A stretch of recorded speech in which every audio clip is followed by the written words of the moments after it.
What does FNAF Help Wanted to hide from the player off camera in the title screen, lobby, arts and crafts daycare, and carousel areas? In Help Wanted 2, we find ourselves taking on odd jobs around a very dangerous pizzeria in a virtual reality world. Now, the beauty of VR is that you're free to look around. However, there are some things hidden in this world out of view from the player. Like, did you know you can find a T-posing sun beneath the daycare's arts and crafts area? And how does that creepy carousel minigame actually work? Well, we have quite a lot of things to cover, so I hope you enjoy this look behind the scenes of Help Wanted 2. So given the nature of this game, it makes sense to tackle it chunk by chunk. So prior to each minigame and event, I'll do a quick recap of what you need to do and what can happen if you don't. Starting off, we load into the title screen, and we immediately see a few animatronics before us. There's Roxanne Wolf, Funtime Freddy and Bonbon, and Funtime Chica. Suddenly they vanish, and on the projector screen, we'll see the shadow of Circus Baby, who appeared behind us. Looking around, we'll see this massive Circus Baby towering over us, with the projector in the background. And then just a moment later, the animatronics from before will reappear in different poses in front of us, as the title screen sequence comes to an end. Viewing this from a different angle, we can see how all of them just pop into place as the lights flicker. We can also see that their heads and eyes subtly follow the player's position. If we brighten this area up and do away with the darkness, you'll see that each of these characters just load in instantly and they are only obscured by the dark. This room has several chairs scattered around it and is square in shape. Going back by the projector, we'll see it has the word Willow Whisperer written on it, along with the tagline K800 series. Not sure if the team made this or if it's an Unreal Engine marketplace asset, but I figured I'd point out the text. As the player proceeds with a new game, we'll get a little presentation up front before being whisked away to the hub world. When we get to the hub world, we basically need to select options from the main computer. But before jumping into the level, let's take a look around. So this is a shot from above the map, and the first thing I wanted to check out was Mystic Hippo. So Mystic Hippo can read your cards throughout the game, but what's kind of funny is that even though the cards are facing away from you, the backs of the cards don't show anything either, and they're double-sided with the same texture. They won't become a face card until you activate the event. Also, sadly, Mystic Hippo's legs are cut off, and the model for the character just stopped right at the waist. Majority of the doors surrounding this map lead to nowhere, but those of you who have played the Ruin DLC won't be surprised to see that there's a copy of the hub world far below us. This area is destroyed, and it mimics the destroyed state of the FNAF 6 pizzeria that we can find in the secret burn trap ending of Security Breach. However, what's interesting is that this area looks like it's the further destroyed variant, so it's like what this area would have looked like if we got here in FNAF Ruin. We can see the scaffolding is destroyed in the pit where we find the blob, and if we were to go down into the pit, we'll see that it simply cuts off. The player's view range would never normally be able to see this far down. The recharge station that is normally intact during the burn trap ending is also destroyed, showing that this area does indeed take place around Ruin's time period. But that's enough of the hub, let's jump into our first minigame,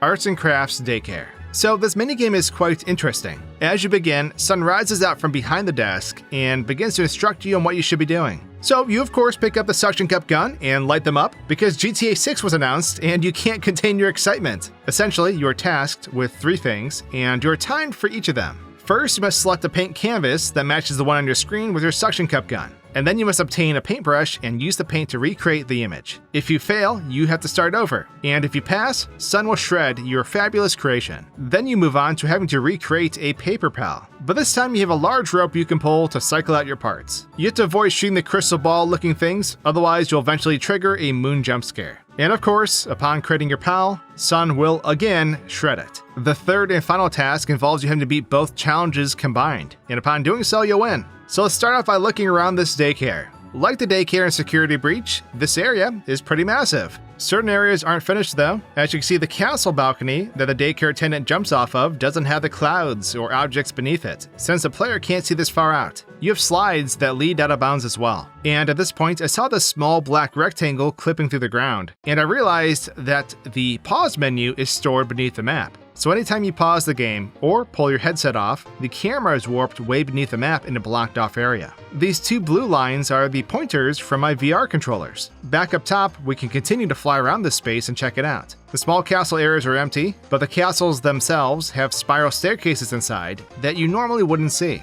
Overall, this reimagining of this area is pretty cool. But now let's cover something I was dying to know. Just where does the sun come from when we start this level? We see them rise up from beneath the desk, but from a different perspective, we can see this daycare attendant's cruel storage area. So sun is crushed into a ball beneath the desk when we load in, and then they unfold upwards as they rise to their standing position. How uncomfortable! To ensure the player wouldn't see the animatronic, the developers really shoved this poor soul in there. So just beneath this desk area, we can find 2 black spheres underground. In one of the spheres, we can find Moon just sitting in a T-pose. And right across from Moon, we'll also find Sun sitting in a T-pose. These are double-faced spheres, so if you're inside, you can't see out, and if you're outside, you can't see in. This is important because if they weren't like this, when the player paused the game, they might be able to see them, because the camera gets moved underground. Both of these are jump scare models for the characters. And just like in Help Wanted 1, the second a jump scare occurs, the player is teleported into one of these 2 chambers to die.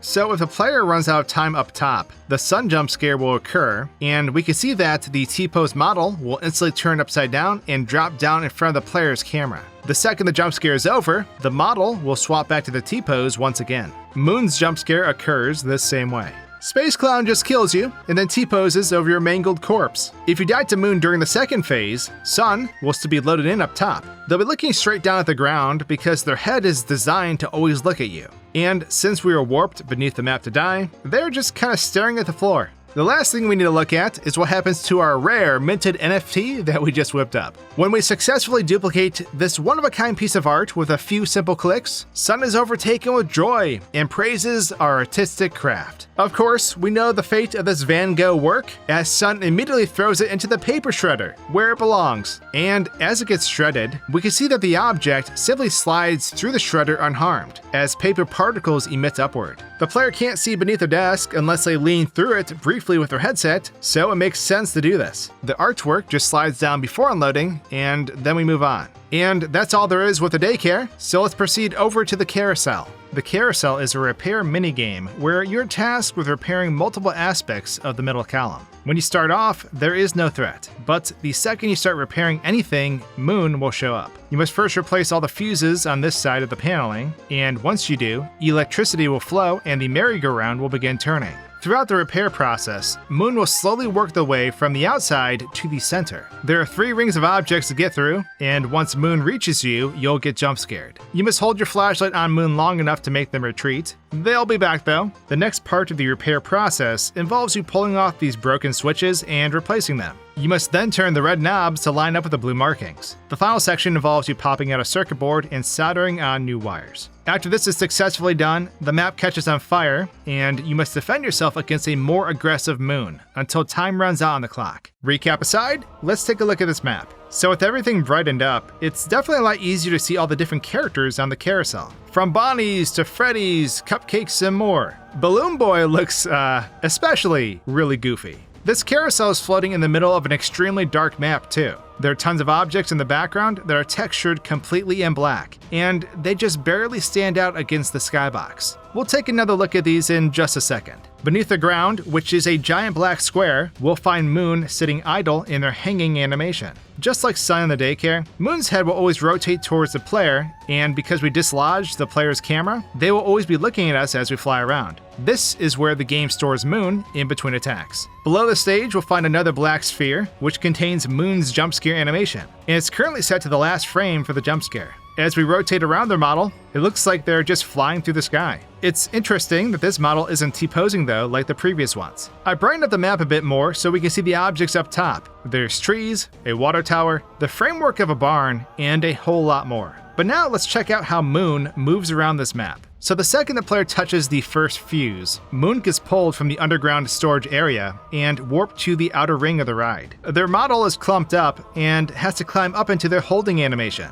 Because all this is out of view from the player, they can just clip through the object since it would normally never be seen. They then warp again upwards. It looks extra odd because their head is always trying to look at us. If the player doesn't banish Moon, they'll jump backwards like this. They kind of teleport across the map quickly and get attached to the next ring first, before the game then determines what prop they should climb on. So that's why we can see them appear here first, aligned and parented to the rotating ring, and then they get assigned to a prop. Or at least that's my best guess. They then appear behind the prop and jump up onto it. Eventually, they'll come to rest on the prop. Now the player can hit them with a flashlight, and this is what their banishment animation looks like. They just fall backwards through the floor, and then their model gets warped back over to the holding area I talked about earlier. Over there, we can watch their model pose blend back to their idle hanging animation, before Moon is ready to be summoned back to the map to attack again. It's a pretty nifty loop. Moon's advancing animation is different for each ride seat, and typically they'll rotate to hide behind it before moving to the next ring.